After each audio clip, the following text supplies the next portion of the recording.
चेत मच्छंदर गोरखया में आप सबका स्वागत है। जय हिंद, जय भारत, जय जवान, जय किसान, जय विज्ञान, जय अनुसंधान। चेत मच्छंदर गोरखया में हम देश और दुनिया की सांप्रत समस्याओं की बातें करते हैं। पूरा ये समय हमारे लिए, भारतवर्ष के लिए अमृत महोत्सव का है और जो अमृत महोत्सव को समझ सकता है उसे समझना चाहिए कि जो अमृत महोत्सव है वो कौन सेलिब्रेट कर सकता है, वो कौन मना सकता है। जो अमृतस्य पुत्रा है, पूरे भारतवासी अमृतस्य पुत्रा है। मगर ये अमृतस्य पुत्रा में कई लोग दानवों की तरह घुस गए हैं। वो राजकारण में भी है, हमारे समाज में भी है और हमारे वहीवट में भी है और हमारी न्यायपालिका में भी है। अभी ये अमृत महोत्सव के काल में महाकाल का आदेश है कि सबसे पहले देश के राजकारण को भ्रष्ट और गुनाहित मानस वाले राजकारणियों से मुक्त करें। उसके साथ हमारे वहीवट में, मैनेजमेंट में, एडमिनिस्ट्रेशन में जो भ्रष्ट और गुनाहित मानस वाले अधिकारी है, जो अधिकारी हैं उसको हटाए। फिर हमारे न्यायपालिकाओं में जो भ्रष्ट और गुनाहित मानस वाले न्यायाधीश हैं उसको हटाए। समाज के अंदर जो गुनाहित प्रवृत्तियां करने वाले लोग हैं, जैसे अतिक गैंग थी, दाऊद गैंग, बिश्नोई गैंग, हर स्टेट में कई गैंग है और वो गैंग इतनी स्ट्रांग होती जा रही है कि उनके सामने कोई आवाज नहीं उठाता। आपको यदि सही में भारत को स्वर्णिम भारत बनाना है तो ये गुनाहित प्रवृत्तियां करने वाले गैंगों को खत्म करना होगा। आज हम जो ये नहीं करेंगे तो हमारे बच्चे आपको कोसेंगे, आपको श्राप देंगे। ये बात समझ लें। पूरे समाज को गैंगस्टरों से मुक्ति दिलानी है। ऐसा नहीं है कि गैंग जो है वो गुनाहित प्रवृत्तियां करती हैं, वो आपके बच्चों को गलत मार्ग पर भी ले जाती हैं। वो गेमिंग में क्या क्या चलता है वो हम जानते हैं, उसमें भी ड्रग के लत कैसे लगानी वो भी हम जानते हैं और बच्चों को गलत कार्यों में कैसे जोड़ना वो जो हो रहा है वो भी हम जानते हैं। आपने देखा होगा कि जब अतिक मारा गया तो 3000 मोबाइल बंद हो गए। आज भी उसकी पत्नी साहिस्ता को पुलिस पकड़ नहीं पाई। क्यों? पुलिस में भी कोई उसको बात नहीं दे रहा है। क्या पुलिस इतनी गई गुजरी है कि वो बातमी देने वाले को पकड़ न सके? ये बात भी तो हमें समझनी चाहिए।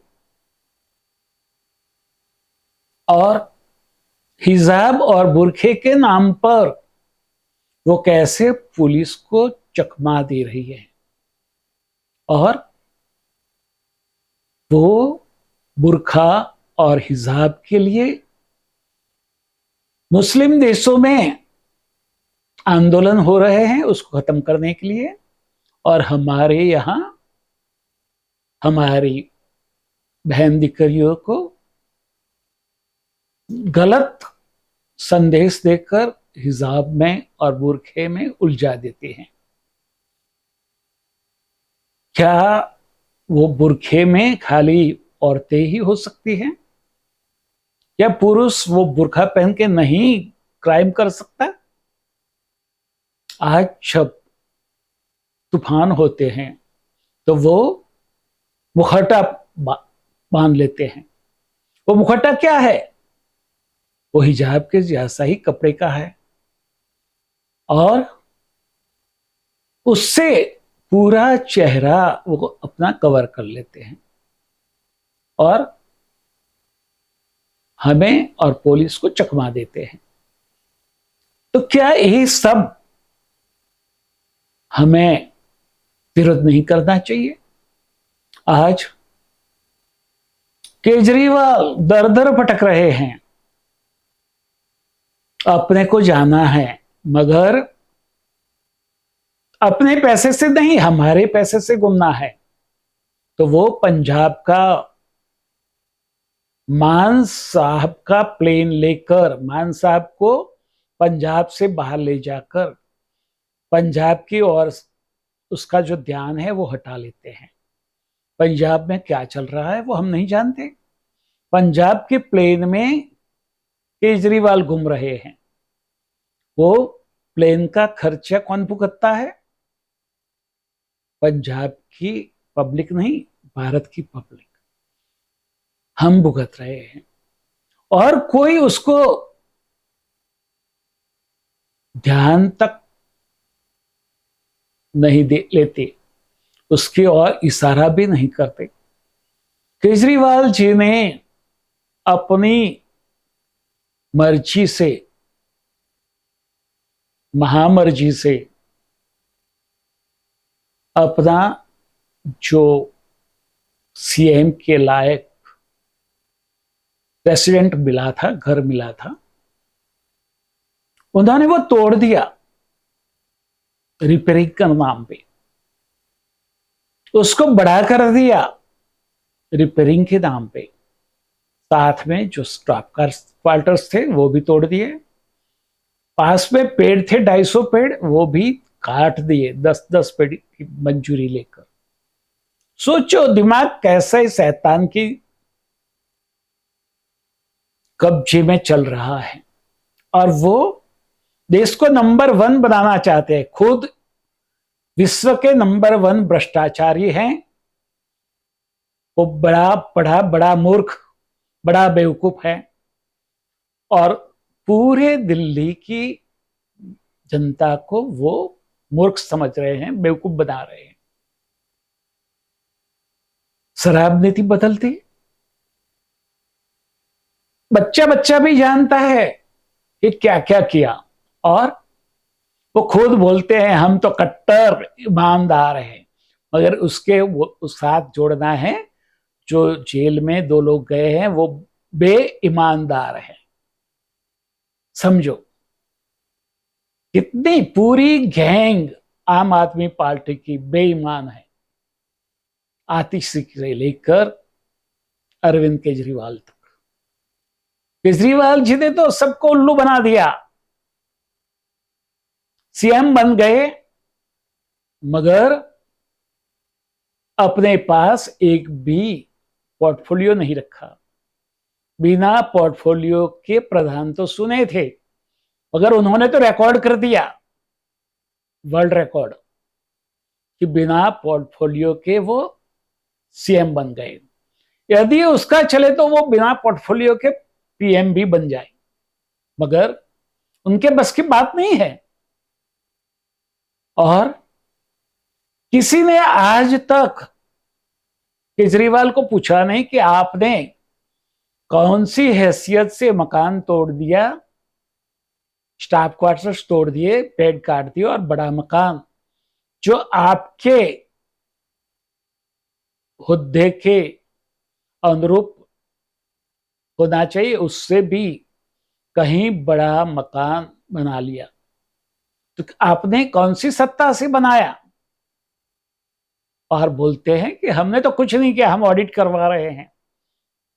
केंद्र सरकार को ऑडिट करवाने की जरूरत नहीं है। देखो लोगों को कैसे मिसगाइड कर रहे हैं। ये पार्टी के हाथ में यदि ज्यादा सत्ता आ जाए तो वो क्या करे? पंजाब के सीएम मान जी को भी समझ लेना चाहिए कि कल आपको उत्तर देना पड़ेगा कि आप क्यों आपके प्लेन में केजरीवाल को लेकर पूरे देश में घूम रहे हो। ये भी एक सोचने की बात है। समझो कि पूरे दिल्ली में क्या चल रहा है। ऐसे ही नहीं, पूरे भारतवर्ष में सारा विपक्ष एक हो रहा है और कहते हैं कि सरकार हमारे सामने पड़ी है, सीबीआई और ईडी हमारे पीछे लगा दिए हैं और हमें परेशान कर रही है, मगर वो नहीं बता कि हमने क्या क्या भ्रष्टाचार किया है। नेशनल हेराल्ड का सबसे बड़ा भ्रष्टाचार, नौकरी के सामने जमीन, चारा घोटाला, बिहार में, बंगाल में भी बंगाल के मिनिस्टर्स के यहां से करोड़ों रुपये नहीं अरबों रुपये मिलते हैं। स्टालिन के मिनिस्टर के पास से भी अरबों रुपये मिलते हैं। शरद पवार नपठाई से कहते हैं कि हाँ मैंने ऐसा किया था, जो दाऊद के हितों की देश में रक्षा कर रहे हैं। वो कहते हैं कि मैंने हिंदुओं के सामने बम ब्लास्ट का गलत केस करवाया था, मैंने अजित पवार को भाजपा को मिसगाइड करने के लिए सरकार बनाने में शामिल होने का सलाह देकर भेजा था। कितनी नपटाई है ये लोगों में। और फिर भी वो सत्ता में आते हैं। क्यों आते हैं? पैसे के बल। कर्नाटक में जो हुआ वो तो हमने देखा, मगर अभी कर्नाटक में जो होगा वो बहुत चौंकाने वाला होगा। ये बात समझ लेना जरूरी है। कर्नाटक में जो हुआ वो सही हुआ इसलिए कि लोगों को और राजकारणियों की आंखें खोलने की जरूरत थी। देश में कोई भी भ्रष्टाचारी है, गुनाहित मानस वाला है, उसके ऊपर महाकाल का दंड चलने वाला है। वो न्याय से भाग जाएगा मगर महाकाल के दंड से नहीं भाग सकता। और वही हकीकत हमारे न्यायतंत्र में बैठे भ्रष्ट न्यायाधीशों के लिए भी है। ये बात वो भी समझ ले कि महाकाल का डंडा आपके ऊपर भी चलने वाला है, क्योंकि ये 100 साल परिवर्तन के हैं। अभी तो मात्र शुरुआत हुई है। और एक बार आप सुन लो कान खोलकर, मोदी जी डिवाइन महाकाल के इंस्ट्रूमेंट है।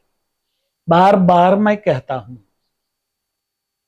Modi ji is blessed and protected by divine Mahakal.